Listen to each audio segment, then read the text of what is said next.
ప్రజా వ్యతిరేక విధానాలకు నిరసనగా రైతాంగాన్ని నడ్డి విరిచే పరిస్థితిగా ఈ రాష్ట్ర ప్రభుత్వం ఈ రకంగా ఉంది.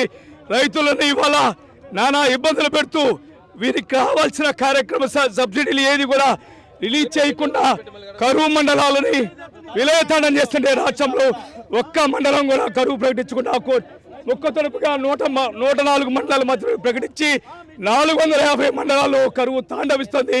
దీనికి నిరసనగా భారతీయ జనతా కిసాన్ మోర్చా ఆంధ్రప్రదేశ్ రైతాంగం తరపున నిలబడుతుంది. రాబో రోజుల్లో పెద్ద ఎత్తున ఉద్యమం చేసి ఈ నిరంకుశ నియంత్రిత ప్రభుత్వాన్ని దిగిపోయే వరకు కిసాన్ మోర్చా నిద్రపోతూ వారు నిద్రపోనివ్వదని కూడా కిసాన్ మోర్చా ఆంధ్రప్రదేశ్ శాఖ డిమాండ్ చేస్తుంది. ఇక్కడున్న నీటిపారుదల శాఖ మంత్రి అంబటి రాంబాబు గారు బూతుల మంత్రిగా పేరు ప్రఖ్యాతం తప్పితే ఏ ఒక్క కాలంలో కూడా పూడిక తీసిన పాపాన పోలేదు. వ్యవసాయ శాఖ మంత్రి ఎవరో ఈ రాష్ట్ర ప్రజలకు తెలియలేని పరిస్థితి ఉంది. ఈ ఇద్దరు మంత్రులు రాజీనామా చేయాలి.